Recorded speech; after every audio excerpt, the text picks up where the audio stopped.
एक ही काम जो अपने बात पर जो नहीं रहते हैं, हाँ। उसके चलते जो सुशासन बाबू कहला है, यही कारण है कि पलटू राम और पलटीस कुमार, कुर्सी कुमार सारे नाम से नवाजे जाते हैं। अब उनकी क्या मजबूरियां रही है, वो तो नीतीश जी से जनता के बीच झूठे दावे और खोखले वादे की जो परंपरा चल पड़ी है, तो किसी पर भी यकीन करना बहुत मुश्किल है कि इसमें ऐसी ऐसी कस्में खा लेते हैं कि मिट्टी में मिल जाएंगे लेकिन उनके साथ कभी नहीं जाएंगे। हम उनके साथ कभी मर जाएंगे मगर उनके साथ नहीं जाएंगे। लेकिन उसके बाद भी ये चलेगा। अच्छा। और ऐसी भी बात नहीं है, राजद हो या भाजपा हो, गठबंधन मुख्य रूप से दो ही है। पर अगर किसी तरह का आरोप भ्रष्टाचार का लगता है तो सबको डर है कि ये मोदी सरकार जो है जांच बैठाएगी और हम जेल के कटघरे में। तेजस्वी जी का था कि 10 लाख नौकरी देंगे और जब इनके साथ आए और 17 माह। नमस्कार दोस्तों, मैं बिहारी बाबू हेमराज, बड़े को प्रणाम और छोटे को शुभ प्यार।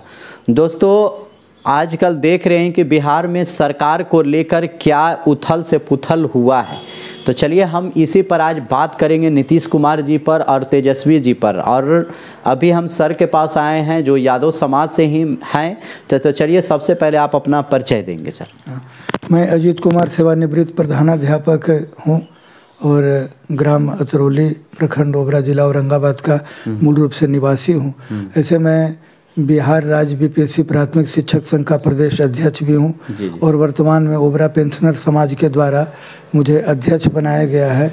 बिहार राज्य शैक्षणिक पिछड़ापन व प्रतिभा अनुसंधान परिषद का भी, जो मैं गरीबों के बीच विशेषकर दलित, हरिजन, अनुसूचित जाति के जो वैसे व्यक्ति जो अभी तक जिनकी 3-3 पीढ़ियाँ लगभग वो मैट्रिक की बात तो छोड़िए 8वें वर्ग तक कभी शिक्षा नहीं लिया है, मैं उनके यहाँ जाकर लोगों को जागरूक करने का काम करता हूँ। और आपने आज इस मुद्दे पर मुझसे कुछ प्रश्न पूछने आए हैं, इसके लिए हेमराज बाबू आपको बहुत बहुत शुभकामनाएं व धन्यवाद। तो चलिए दोस्तों हम चलते हैं और लगातार आप बने रहिए दोस्तों। तो अभी देखें कि एक दिन पहले अभी देखा गया है कि नीतीश जी तेजस्वी जी के साथ थे और तेजस्वी जी नीतीश जी को खुद चाचा भी बोलते थे और ये भी बेटा की तरह मानते थे, मगर उन्होंने करीब 1.5 साल या 17 महीना लगातार रहे आरजेडी के साथ। उसके बाद ये पलट गए। इनको लोग प्यार से पलटू राम भी बोलते हैं नीतीश जी को, तो इसके बारे में आप क्या कहेंगे? और 9 बार ये मुख्यमंत्री बिहार के बन चुके हैं। हाँ, ऐसे में मुझे थोड़ा विस्तार से करना चाहूँगा कि ऐसे तो ये प्रारंभ से ही दल बदल और स्वार्थ की राजनीति होता आया है, लेकिन 2-3 दशक से विशेष रूप से जो राजनीतिक परिप्रेक्ष्य में जो परिवर्तन देखे जा रहे हैं, स्वार्थ की राजनीति, अवसरवादी राजनीति, जनता के बीच झूठे दावे और खोखले वादे की जो परंपरा चल पड़ी है, तो किसी पर भी यकीन करना बहुत मुश्किल है। ये बात सही है कि नीतीश कुमार जी जब मूल रूप से 2005 से जब लगातार ये मुख्यमंत्री के रूप में रहे तो सचमुच सुशासन बाबू कहलाए, लेकिन इनका भी कुछ कार्यकलाप और गतिविधियां कुछ इन दिनों या आज तक ऐसी कुछ रही जिसे आपने ठीक ही कहा कि अब इन्हें पलटू राम भी लोग कहने लगे हैं। मैं ये नहीं बोलता हूँ, लोग इन्हें प्यार से नाम दिया है पलटू राम। हाँ, पलटू राम। तो आखिर क्यों दिया? हाँ, जी। इसलिए कि ये एक बात पर नहीं रह पाते हैं। इनका जब किसी भी दल के साथ गठबंधन करते हैं और इनका थोड़ा भी वाद विवाद हो गया या मन नहीं पटा, विचार में कोई मतभेद भिन्नता आ गई, तो ये पाला बदल देते हैं। यहाँ तक कि इसमें ऐसी ऐसी कस्में खा लेते हैं कि मिट्टी में मिल जाएंगे लेकिन उनके साथ कभी नहीं जाएंगे। हम उनके साथ कभी मर जाएंगे मगर उनके साथ नहीं जाएंगे। लेकिन उसके बाद भी ये चलेगा। अच्छा। और ऐसी भी बात नहीं है, राजद हो या भाजपा हो, गठबंधन मुख्य रूप से दो ही है। एनडीए या यूपीए, अभी यूपीए का इनाम इंडी पड़ गया है। तो इनके पास एक बहुमत का आंकड़ा खासकर बिहार में कुछ ऐसा आता है कि इनके बिना न भाजपा सरकार बना सकती है और न राष्ट्रीय जनता दल वाले लालू प्रसाद तेजस्वी जी बना सकते हैं। तो ये मुख्यमंत्री के रूप में तो रहेंगे। हमें अगर आप ले या आपके पाले में जाए या आप मेरे पाले में आए, हर हाल में मुख्यमंत्री रहेंगे, इसलिए कि मेरे बिना आपका काम चलेगा नहीं। तो वो दोनों की भी मजबूरी है। वो दोनों भी कम दोषी नहीं है। दोषी इस मायने में कि जब जानते हैं कि इनका कोई ठौर ठिकाना नहीं है, ये पलटी मारेंगे ही, हमसे विचार थोड़ा भी मत भिन्नता आएगी तो चले ही जाएंगे। अच्छा, तो इस पर आप खुश हैं या नाराज हैं? ना, हम इस पर नाराज इसलिए भी नहीं है कि जो राजनीतिक परिवेश हो गया पूरे देश की ऐसी है। जी जी। अब महाराष्ट्र का ले लें, अब कर्नाटका का ले लें, मध्य प्रदेश का ले लें, ये जो दल बदल राजीव गांधी जी ने कानून जरूर बनाया था, लेकिन उस कानून का अक्षरशः पालन हुआ नहीं जी। जोड़ तोड़ की जो राजनीति है उसके तहत सारे लोग किसी भी दल के हों, सारे लोग एक ही तरह का व्यवहार करते हैं, यानी अपना स्वार्थ उनका जहाँ सिद्ध होता है यानी सधता है जी जी। वो पाला बदल देते हैं जी जी। और ये भी एक बात है कि इन दिनों एक और परंपरा सी चल चली है कि जिन पर अगर किसी तरह का आरोप भ्रष्टाचार का लगता है तो सबको डर है कि मोदी सरकार जो है जांच बैठाएगी और हम जेल के कटघरे में चले जाएंगे। तो कोई लोग तो डर से उनके पाले में चले जाते हैं। अच्छा, उनके डर से चले जाते हैं। ऐसा नहीं कि कुछ न कुछ हाँ ऐसा कुछ कर दे कि हमें जेल जाना पड़ सकता है। और ऐसी नौबत कल तक जिस पर भाजपा ही बोलती थी कि भ्रष्टाचार में लिप्त हैं, वे उनके साथ चले गए, फिर उन पर किसी तरह का कोई जांच नहीं। तो नीतीश जी पर भी एक बार सृजन घोटाला का कुछ मामला आया था, वो बात कहाँ तक जायज़ है मैं पूरी तरह जानता नहीं हूँ, लेकिन इन्हें भी उस बात का शायद संभवतः डर हो सकता है कि अगर मैं भी भाजपा के साथ नहीं गया तो आने वाले दिनों में आज नहीं तो कल शिकंजा कसेगा और मुझे भी भुगतना पड़ सकता है, इसलिए भी ये पाला बदल सकते हैं। तेजस्वी जी अभी एक दिन पहले बहुत ही दैनिक भास्कर में निकाले थे कि बहुत सारे काम, जैसे 4 लाख लोगों का मैंने नौकरी दिया, जैसे शिक्षक में ज़्यादा, मगर नीतीश जी कहते हैं कि नौकरी तो हमने दिया है। इस पर मैं यही कहना चाहूँगा कि बिल्कुल जो प्रश्न आपने किया बहुत यथार्थ भी है, लेकिन सच यही है कि अधिकांश समय ये जब भाजपा के साथ रहे नीतीश कुमार जी तो इतनी बड़ी नियुक्ति तो नहीं हुई, और एजेंडा में यानी इनका चुनावी घोषणा पत्र में तेजस्वी जी का था कि 10 लाख नौकरी देंगे, और जब इनके साथ आए और 17 माह रहे, 17 माह तो इसके बीच जितनी नियुक्ति हुई, ठीक है नीतीश कुमार पे दबाव बनाए या नीतीश कुमार का भी कुछ समय के लिए मन आया। नीतीश कुमार जी ने भी 15 अगस्त 2022 को जब ये दोनों महागठबंधन जब साथ में आए तो उन्होंने भी गांधी मैदान से घोषणा की कि 10 लाख ही नहीं 20 लाख, 10 लाख नौकरी 10 लाख रोजगार। तो दोनों ने मिलकर ऐसा काम किया, यानी तेजस्वी जी के साथ आने से नीतीश कुमार जी ने भी भारतीय जनता पार्टी को दिखलाने के लिए कि हाँ हम नौकरी दे सकते हैं, जो आपके साथ रहकर जो काम नहीं किया हम अभी कर रहे हैं और कर दिखाया। आज तक भारत के इतिहास में 17 माह के अंदर 2 लाख 2.5 लाख शिक्षा विभाग ही नहीं, अन्य विभाग, स्वास्थ्य विभाग हो या मान ली पुलिस विभाग हो, अन्य को मिलाकर के जितनी नियुक्ति की गई और जितनी नियुक्ति अभी प्रक्रियाधीन है, भारत के इतिहास में किसी भी राज्य में ऐसा नहीं किया। तो ये कहा जा सकता है कि तेजस्वी यादव का ज़्यादा प्रभाव रहा, क्योंकि तेजस्वी यादव के पहले इस तरह की नियुक्ति नहीं होती थी।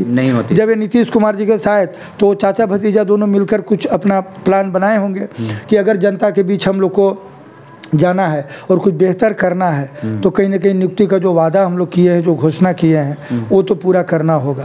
तो तेजस्वी जी को श्रेय ज़्यादा जाता है, नीतीश जी को कम, इसलिए कि तो ऐसे तो तेजस्वी जी को ने भी ये भी कहा कि मैंने हॉस्पिटल को भी अच्छा करवा दिया। हाँ, तो बिल्कुल वहाँ भी नीतीश कुमार जी बोलते हैं कि नहीं मैंने हॉस्पिटल को अच्छा करवाया है। जो भी काम 17 माह में हुआ ये जनता भी देख रही है। जी जी, दोनों मिलकर दोनों मिलकर भी किए, लेकिन असर तेजस्वी जी का ज़्यादा इसलिए कहा जाएगा कि इसके पहले भारतीय जनता पार्टी की सरकार में नीतीश कुमार जी थे। अच्छा, तो आपने इस काम को क्यों नहीं किया? हाँ, लोकसभा का चुनाव होगी तो कौन पार्टी जीतेगी या किसके पार्टी के तरफ से आप? देखिए, आज तक जो जातिगत आधार पे जो चुनाव होती है और आज तक जो परिणाम आते हैं उसे देखने में बिल्कुल स्पष्ट है कि भारतीय जनता पार्टी के हाथ में ही एक खेल या जो गेम है या जो प्लान है वो उसके पक्ष में है।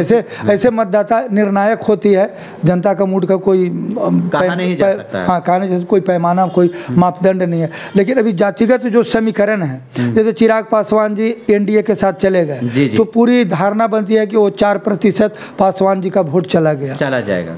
आज अगर माइनॉरिटी अगर लालू जी के साथ तेजस्वी जी के साथ है तो कि 15% जो मुस्लिम का वोट है वो इनके साथ है। अगर नीतीश कुमार आज तेजस्वी जी के साथ थे तो कुर्मी जाति का वोट 4% तेजस्वी और नीतीश कुमार जी के साथ था, आज वो भाजपा में चली गई। तो इस तरह से जो आंकड़ा जो देखा जाए वो आंकड़ा अधिक बैठता है एनडीए के पक्ष में। इसलिए हो सकता है कि बिहार ही नहीं पूरे देश में भी एनडीए का पूर्ण बहुमत की सरकार फिर बन जाए। अच्छा, विधानसभा के जब चुनाव होगी उस समय सरकार किसकी बनेगी? विधानसभा का जब चुनाव आएगी तो ये राज्य स्तरीय का कुछ मुद्दा एक स्पेशल होता है। जी जी। लेकिन बिहार की अगर बात करें तो बिहार में नीतीश कुमार के अगर एनडीए में ही उस समय भी रह गए विधानसभा में, जी जी, तो पूरी संभावना है कि अति पिछड़ी वगैरह वगैरह का जो वोट है वो नीतीश कुमार के साथ है, सच्चाई से स्वीकार करना पड़ेगा। कोई ना कोई कुछ ऐसा उनका काम किया हुआ है, जैसे पंचायती राज में उन्होंने जो आरक्षण दिया अति पिछड़ों को, एससी को, हर पंचायत में से लेकर जिला स्तर तक, जिला परिषद तक जो लागू किया, उसका लाभ आज आम लोगों को मिल रहा है।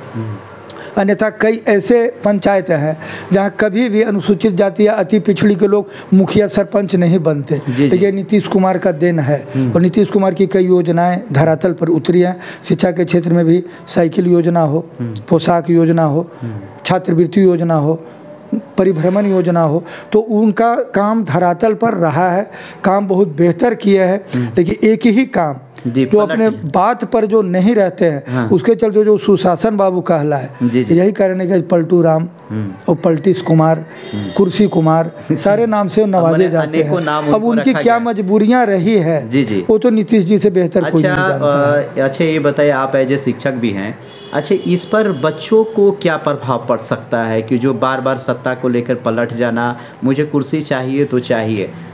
सत्ता पलटने से अगर शिक्षा की जो व्यवस्था अभी जो खासकर जो अपर मुख्य सचिव शिक्षा विभाग के पाठक जी ने, वो तेजस्वी जी और नीतीश कुमार के सरकार में ही पूरे देश में इस तरह की पदाधिकारी कहीं नहीं आए जो बिल्कुल 8 से 10 माह में, यानी जुलाई 2023 से लेकर और अब तक जो पटरी पर जो लाने का काम किया। मैं ऐसा नहीं करूँ कि पहले के शिक्षक नहीं पढ़ाते थे जी, लेकिन पढ़ाते अगर थे तो फिर नियमित समय पर जाते नहीं थे। क्यों नहीं जाते थे? पदाधिकारी द्वारा जो जांच पड़ताल की जाती थी उनमें एन केन प्रकारे न कुछ करके और मामला को सलटा दिया जाता था। लेकिन के पाठक एक ऐसे पदाधिकारी निकले जिन्होंने अंकुश लगाया तो उस पर छात्र, शिक्षक, अभिभावक और पदाधिकारी सारे लोग बिल्कुल सतर्क हो गए। और यही कारण है कि पहले की तुलना में आज शिक्षा की जो व्यवस्था है वो बहुत पटरी पर आई। और यही कारण है कि छात्र और अभिभावक ज़्यादा प्रसन्न है। टीचर को तो थोड़ा समय पर के अनुसार जाना है। हाँ, एक चीज़ है कि के पाठक जी का कुछ जो टाइम टेबल जो फिक्स किया गया 9 से 5 बजे तक, 5 बजे के बाद भी, ये थोड़ा उनकी जो नीतिगत जो निर्देश आए वो गलत है। अच्छा, जेडी की तरफ से सुना गया है कि अभी तो खेल शुरू हुआ है, इसका मतलब क्या है? ये राजनीतिक आंकड़ा है। जैसे अभी अटकलबाजी लगाया जा रहा है कि कुछ जनता दल यूनाइटेड के कुछ विधायक मेरे पाले में हैं। 5 फरवरी से जो बजट सत्र जो शुरू हो रहा है उसमें उन विधायक को वहाँ सदन में जाने नहीं देंगे तो फिर हम बोलेंगे कि अविश्वास प्रस्ताव लाइए, इनके विधायक सारे लोग उपस्थित नहीं हो रहे। यानी फ्लोर टेस्ट एक तरह का अगर कराएंगे और जदयू के विधायक अगर 16 की संख्या में अगर विधानसभा में या किसी भी सत्र में नहीं पहुंचते हैं, अनुपस्थिति दिखलाते हैं, तो वैसी स्थिति में उनकी सरकार गिर सकती है। लेकिन ये उम्मीद बहुत कम है क्योंकि नीतीश कुमार भी कोई राजनीतिक खिलाड़ी कच्चे नहीं हैं, बहुत पक्के हैं। और उनके साथ आज भारतीय जनता पार्टी है जो सबको जानते हैं कि अमित शाह को चाणक्य के नाम से जाना जाता है। तो ऐसा गेम होगा नहीं क्योंकि राज्यपाल भी उन्हीं का है, विधानसभा अध्यक्ष भी जो अब बनेगा वो भारतीय जनता पार्टी या एनडीए का ही बनेगा। तो ये तेजस्वी जी का कहना और कहाँ तक सार्थक होगा, मुझे ऐसा लगता नहीं है कि कुछ खेला होने वाला है। कुछ खेला नहीं होने जो खेला होना था वो हो गया। तो चलिए दोस्तों, आप हमारे साथ वीडियो में बने रहे और हम मिलते हैं एक अच्छे वीडियो के साथ। और आप भी नीचे कमेंट में अपने राय दे सकते हैं। जय हिंद, जय भारत।